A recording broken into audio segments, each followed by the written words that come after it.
Welcome back to the College Cinephile. My name is Ian, and with me today is Anakin. And today we will be doing part 2 of our retrospective Avengers series, and we will be talking about Iron Man today.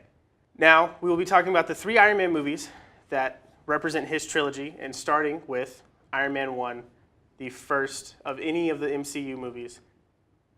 Anakin? Yes, Ian? Let's get into Iron Man 1. What did you think of, what were your overall feelings of it, rewatching it? So, let me point out, in the very beginning, when Anakin was a small little 8-year-old, he hated superhero movies, like with a burning passion, because he always felt like they were a cash grab. Okay. Not until recently, like when I first watched Avengers 2012, I was like, wait a minute, these actually, like, these are really good. And right. Like, they're really funny and stuff like that. So now knowing this information, I went back 2014 to go watch Iron Man 2, and all the other Marvel movies, early Marvel movies, because I skipped out on them. And I found a deep understanding and just overall good vibe over Iron Man. And like, he turned out to be one of my favorite Marvel characters. Absolutely. I totally get that. I totally get why going back and looking at them changes how you see them. Because like I think I've seen every MCU movie in theaters except for Thor: The Dark World. But okay. That was just one. I think I was at summer camp or something when it came out, so I didn't see it. But anyway, I remember being in the theaters with my dad for Iron Man 1 and just being blown away by like how fantastic it was. And then rewatching it, it brought back feelings of nostalgia. But it also, I got to see more into the character of Tony Stark and the character of Iron Man. So talking about the first one, obviously it sets up everything. It was the birth of the MCU. But a good hero is only as good as its villains. So what did you think of the first villain that Iron Man had to fight with Ironmonger? Ironmonger to me was just basically how you were talking in the studio with our friends, that basically it's just the villain of the first phase of like MCU Marvel movies are just the good guy, just the opposite. Like that's what the villain is. So basically Jebediah Stone, or the Ironmonger as it is, he's basically just a greedy, corrupt guy who wants to take over Stark Industries and be the CEO and just let war happen, and secretly sells weapons to the Ten Rings. Right, yeah, the Ten Rings. And he's also, you find out at the end of that first Iron Man movie that he paid to have Tony Stark kidnapped and killed, and Iron Man, of course, broke out and became the OG himself, which that's just a fantastic sequence. I think of all of the MCU, his OG cave scene of him running out in the Iron Man Mach 1, is a classic. It was pretty depressing to see his scientist friend, I forgot his name, I can't remember at the top of his head. It was sad to see him like help Stark build the first Mark 1 Iron Man machine, and then just sacrifice his life to go save Tony. And that's what I think.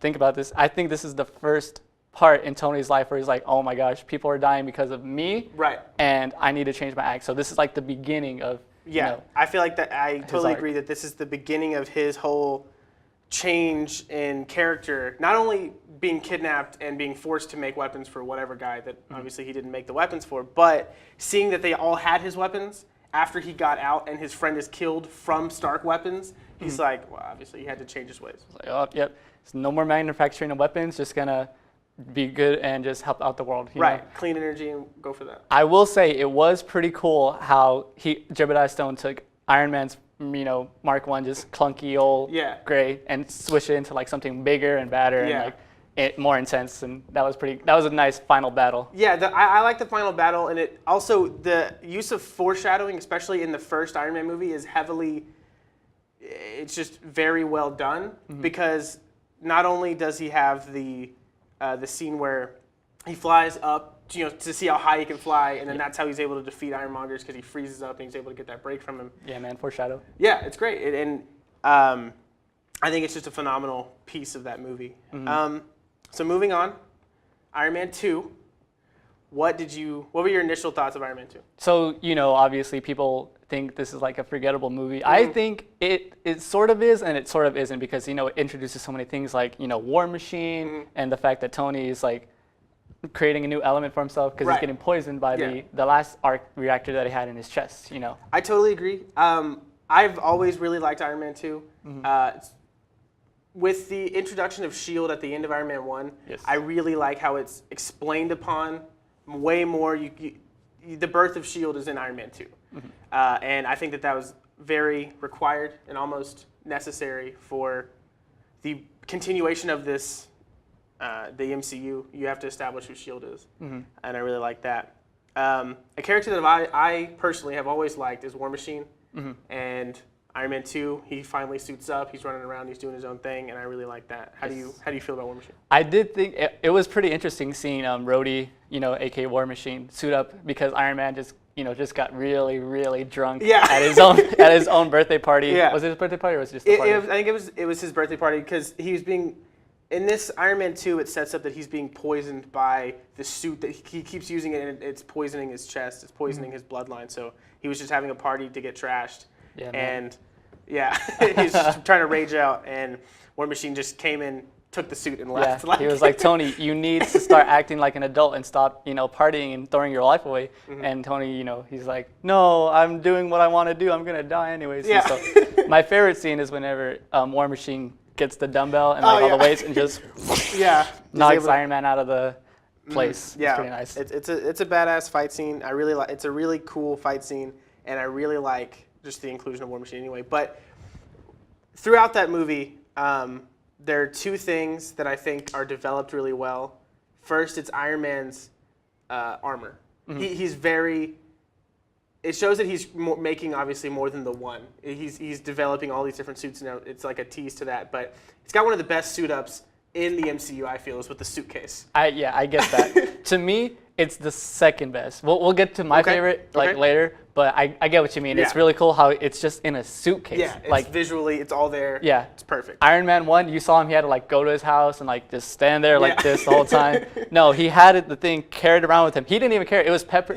Pepper and Happy knew what it was in there, and he was just like, okay, so he put it down, like that. Good to go. That was a pretty nice suit up.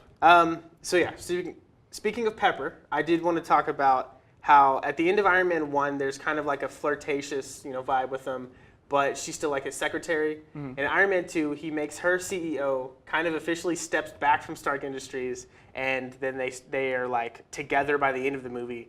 And then with Iron Man 3 being after, they're more involved. But what did you think? What do you think of specifically Pepper's arc? Because she's only in the Iron Man movies. Yes, I feel that.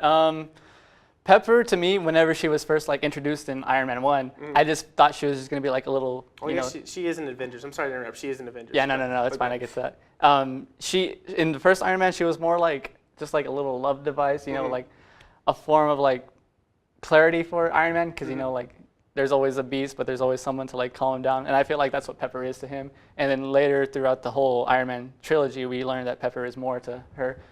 People do give her a bad rap because she's just there. She's just kind of there. Yeah. But I do love her as a person. She has a nice actress and she acts really well in these movies. And in Iron Man 3, it gets cranked up to 11 with her. Right. But later on that. Yeah, we'll get more into Iron Man 3 in a minute. I do want to talk about Whiplash. For Whiplash, I will say that my understanding of him and what I've looked and liked about him, he looks really cool, but he doesn't really do much in that movie. Yes, I completely agree with you 100%. He is more or less you can remember him if you want, but he wasn't that impactful. Right. The whole story with him is that how Tony Stark made weapons and stuff like that. There was a bomb that killed his dad, and his dad was a researcher. Or am I getting that sort of wrong? No, his dad helped create the science that propelled Robert Stark. And then Tony's dad, and then kind of just he was thanks for helping me. Now go away. Yeah, see you later. And then he ended up dying from other causes. Yeah, so Mickey Rooney's Whiplash. Mickey Rooney, right? Yeah. I think it's Yeah. Okay. We can cut that bit out. No, it's fine. I think it is, but anyway, so his Whiplash is just sort of kind of forgettable, but not it looks so. I'll repeat we've got his show. The first time he shows up is on the racetrack and then we get the suitcase scene, and then they're fighting each other on the racetrack, which is really cool. But then later, he basically builds himself. The whole point is that Justin Hammer wants him to make Iron Man suits, and he tells Justin Hammer to go away, and he makes drones, a lot of drones to fight. And so I feel that was possibly an iteration maybe of the Faceless Army, because it's literally just drones flying around that Yes. Iron Man and War Machine are just cutting and blowing up and exploding and whatever. I will say it is pretty cool how like it's Rhodey and Iron Man just getting together and just like that back-to-back scene is Yeah, it's phenomenal. I love that scene, 100%. it is amazing, and the way that they kill, Whiplash is like foreshadow, like you said again, like they were like, we can't cross the streams like Ghostbusters. Yeah, like, kind of just, yeah. if we do They're that, shooting repulsor blast at each other. if we do that, the whole it's just gonna blow up. So they were like, okay, now we got to. So Whiplash was like Holding between them, both of them, holding both of them, and they're like, okay, got to do it, and he blows up. So they do that, and then it's. I do think like a lot of the MCU movies, at least in the beginning, had a steady track of killing the villain so they wouldn't come back, which can be all right, but I feel like they do this. I feel like the trend really was cemented with this movie because he is detonated and then never seen again. Like they never even talk about finding his body or any of the scenes. He's just gone. He's just and then they like fly off to a roof and he makes out with Pepper. Like. And then Rhodey's like, I'm gonna keep the suit. Yeah, and then he flies away as War Machine. I like that a lot. Right. So going on from Iron Man 2, finally completing the trilogy, Iron Man 3. Iron Man 3. Your thoughts, opinions? Well, initially, I didn't remember much from this movie. So rewatching it to get a better grasp of it, I liked that it was the immediate movie following Avengers. So, obviously at the end of Avengers, Iron Man almost dies and flies a missile into space to fight a bunch of aliens, and he physically deals with that in this movie. He is PTSD'd. Yeah, he does have PTSD in this movie, or at least a form of post-traumatic stress, and he's dealing with anxiety attacks throughout this entire movie because he's pressured with the armor. He's pressured with not being able to protect what he has created. Yes. And he's like worried about not being able to protect Pepper and worried about not being able to defend himself in an instance where aliens come out of the sky. Yeah, like that's the basis of Iron Man 3 is that now that he knows that there's aliens out there in the world from Avengers, he's like, oh crap, now I got to build all these other suits to make sure that I protect what I love and everything that's like around me, like Earth. And I think that is a good like incentive for him to make the suits, even though he's made like 50 of them. One of the things that I do, just real brief, this movie came out in 2013, which was not that long ago, but there were still some outdated references within the movie. The ShamWow guy pops up on the TV at one point, and then Joan Rivers talks about, because in this movie, War Machine is rebranded as Iron Patriot, and he's painted red, white, and blue. And Joan Rivers has like a thing about him. But I side note about that, I really like how with some of the tie-in comics about Iron Patriot and about that whole movie and everything, he's only like that for like a month, period, because because in the movie, they steal the suit and then they kidnap the president in that suit, and so they're like, we're not going to use this one anymore. Trojan horse. Yeah. So fun fact in general is that this Iron Man 3 was the first MCU movie that I watched. First ever. Like Avengers, like I caught like in between glances and stuff like that, but Iron Man 3 was the movie, and I was like, hot tamales. These series are so good. Yeah.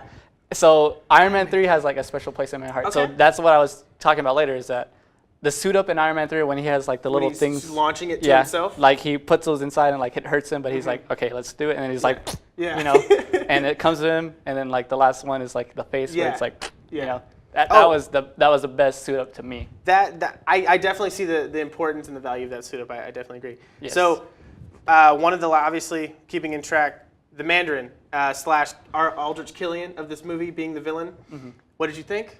The Mandarin to me was pretty interesting. I didn't care that he wasn't like the actual Mandarin. Right.